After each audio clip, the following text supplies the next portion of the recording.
everyone, and welcome to Speak Your Truth Radio, where we are on a conscious journey to enlightenment. This is Kristen Bomas. I am your host, and today we're going to be talking about social media and the facade that we create. I think all of us know of at least one Facebook page where everything seems so perfectly grand. The individual or the couple is just seeming so happy with everything going in such perfect order and everything so grand. Then we probably also know someone who has a Facebook page where it's constantly about the bad things happening in life, whether it's a car accident or a pet rescue or bad food or some other disaster. And everything is like the doom and the gloom. Think about the Facebook pages. If they're lopsided, what ends up happening as you look at them? Do you believe them? Do you shy away from them? How does it feel? Why do we do that? What do we put on our Facebook page? What do we put on Twitter? What do we put on Pinterest? What do we put on any of our social media platforms? What are we trying to present, and what are we genuinely presenting? And how are we perceived in that process? Those are some of the things that I was hoping to elicit in everybody's imagination as I wrote my article in the blog and as we talk today on the radio. Oftentimes, we will put all of the best and the greatest so that our relationship looks like the perfect Barbie and Ken relationship. But why might we do that? What are we keeping off of our Facebook page if that's what we are presenting? If everything seems too perfect, are we afraid of our own imperfections? If everything is perfectly loving, are we afraid of not being loved? The problem with presenting such perfect pictures on your Facebook page or any of your other Instagram or other pages on any of the platforms is that you're actually perpetuating the very fear that you're not presenting. So if I am afraid that people will see me as not good enough and not see me as this great being, and I've got a lot of shame inside that I'm trying very hard to stay away from, I may put on my Facebook page pictures of all the greatness of my relationship, and I will use strong descriptors and all of those wonderful things. Or if I have a family, or if I'm single, it doesn't matter. Maybe it's about my business, maybe it's about my hobbies, but I'm going to grandize and make exciting everything I present about myself. And that's so that everybody can see the goodness in me. Well, the goodness must be there, or you wouldn't have been able to think of this in the first place. But by overstating it, what we are doing is refueling the fear inside ourselves that maybe we really aren't that great. And the reason it refuels that fear is because none of us are that great. Our perfection is in our imperfection. And I know you've all heard me say that in earlier podcasts, but it is. You know, we are not perfect beings. Our world is not perfectly grand. It's perfectly grand in its absence of the grandness and our ability to accept that difference. We also know people who post all of the doom and the gloom and the worry and the bad things that are happening. We just found out that calcium is really bad for our bones. That is not being said. But, we find these headlines that are totally counter and making us, oh my God, I've been taking calcium for my bones. What am I going to do? And they constantly are posting those kinds of worry and fear-driven stories, headlines, reposts, etc. What's going on inside that person? The worry is possibly an opportunity for them to take care of everybody by warning them, by letting them know, hey, look out, this is really not good, or look what's happening here, look what's happening there. And they're looking for people to side with them so that they can make sense of their own fear. But in the process of broadcasting and broadcasting and broadcasting, they start to believe in that fear more and more and more, and it becomes more and more of a reality, thereby pushing the very people they're hoping to bring toward them away. So oftentimes in those kinds of constant announcements is someone who's not particularly happy inside. They've got a lot of worry, they have a lot of fear. And instead of reaching out to them, we tend to start to stop listening to them or stop reading them, unless, of course, we buy into the fear of the articles, in which case we can also ask ourselves about our own worry and from where that comes. So those two dichotomous presentations are extreme because they are not our life in general. In general, we have our ups and we have our downs, but we also have our truth. And each of us is presenting ourself in some way, regardless. So who are you and how are you presenting?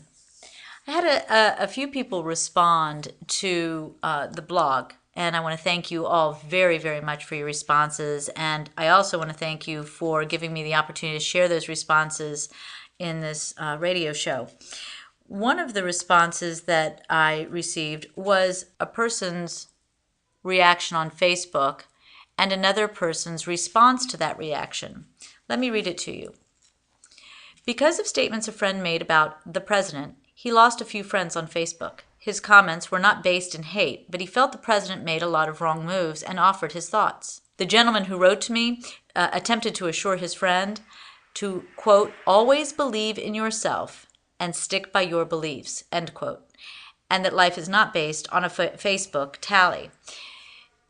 Again, you know, we have all posted on Facebook and we can get all kinds of diverse reactions back. And to those of you who have put a post on Facebook that is of your thoughts and your opinion, thank God we live in America and we can.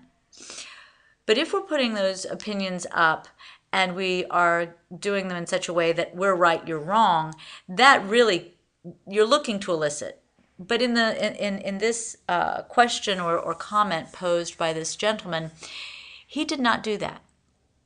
He really just presented his opinions, his thoughts about some moves that the president made. And the split in this country that's going on created a fight over his opinions and actually caused him to be defriended in some cases. That is an opinion. Thank God he had it. We're all allowed to have it. How was he left feeling? Did he feel that his opinion wasn't worth it? Hopefully not. Did he feel personally attacked by all of the comments? Hopefully not. But we know that the probability is there that he felt both. And if so, what's the purpose? The battle is not the answer. The diversity is the answer. He presented honestly and truthfully. But most people in those extreme Facebook pages are afraid of that truth for the very reason that we see in this example. He got responses that could have been hurtful, personally attacking, personally defriending. And that level of destruction, if you will, can be very upsetting for many people. Kudos to the gentleman who was willing to voice his opinions.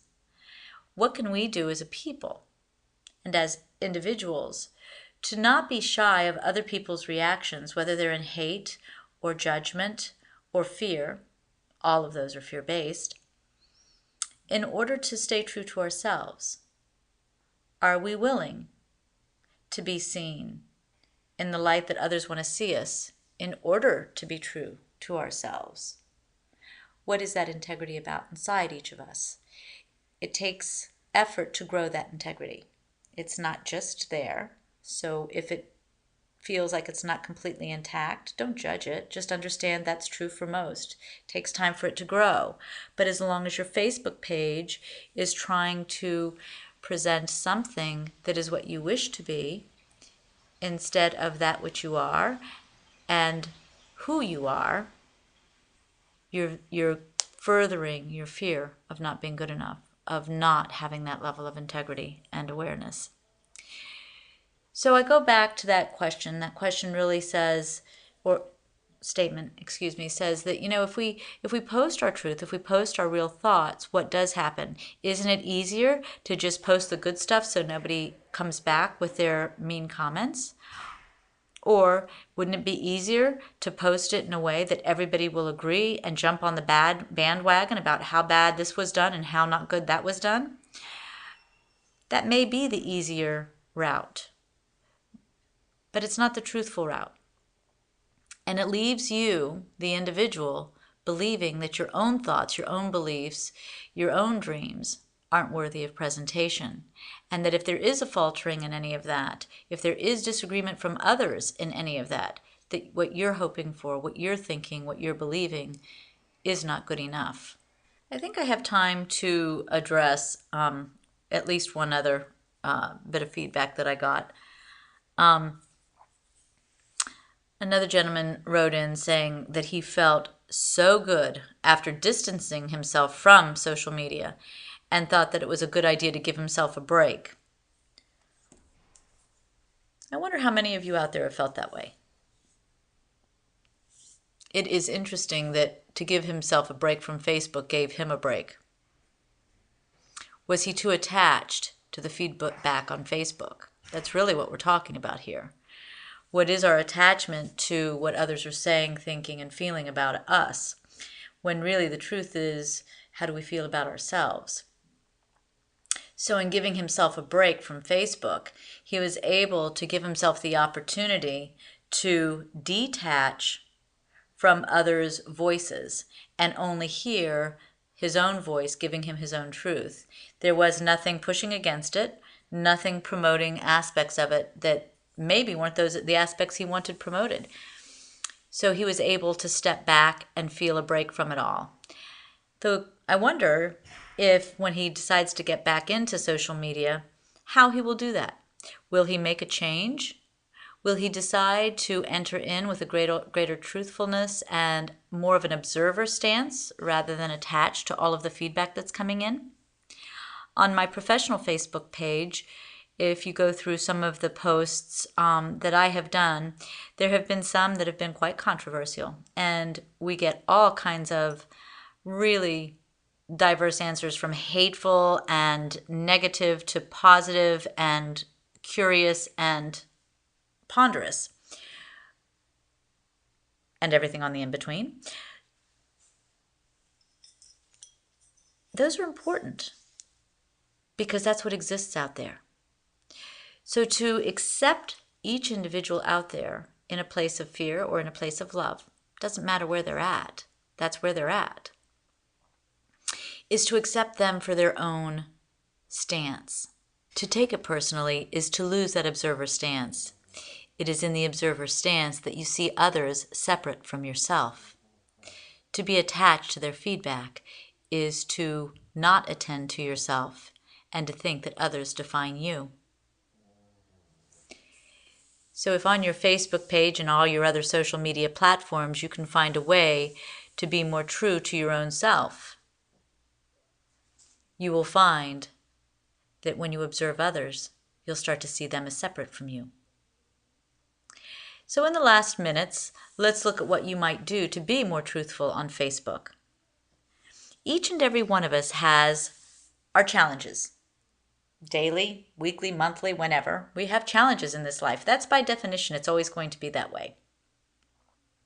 As those challenges arise, how do we present them on Facebook?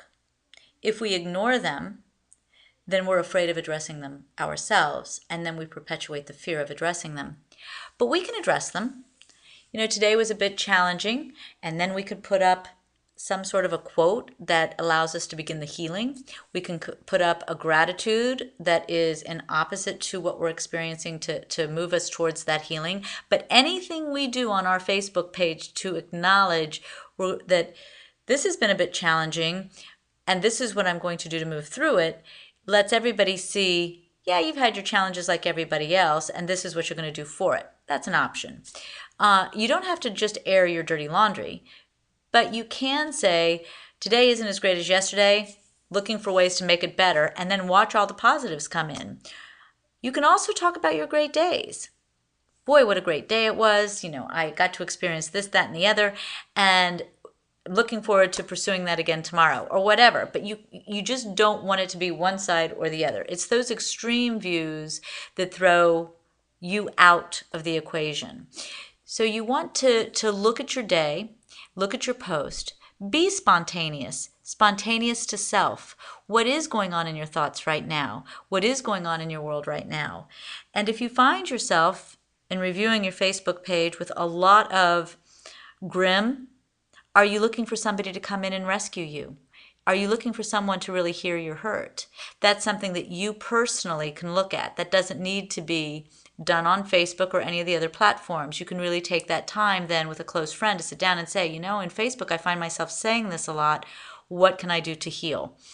If you find yourself always putting the positives and you look at your Facebook page and everybody thinks you are in the most perfect relationship or the most perfect family or the most perfect career, then ask yourself, is this really who I am? And am I afraid to throw in some pieces that make this not so perfect? Or maybe just tone it down a few notches to bring it back to my reality, which says, even though I'm loving this career, relationship, family, I do have my challenges. Realistically, they are there. How do we balance the page to be a greater reflection? It doesn't mean you have to use Facebook to air your pain. We're not looking for it to be our healer, but we're also not looking for it to be that place where we are defining ourselves or increasing our fears. If you have more questions about that, please feel free to interact with me on my website page, on this podcast, or on any of my social media pages. You can visit me at kristenbomas.com. I would love great interaction and questions through tweeting me at Twitter at Kristen Bomas. I'm on Facebook, Kristen Bomas PA. I'm also on LinkedIn and a few others. If you want more, you can see it all on my website. So please feel free to interact, sending me all of your thoughts and questions on Twitter or Facebook or my website, and I would be more than happy to respond with answers as best I can. I wish each and every one of you a week filled with great truth and acceptance of yourself, in yourself, and for yourself. May your Facebook page reflect you. I'm Kristen Bomas, and please feel free to send me your comments.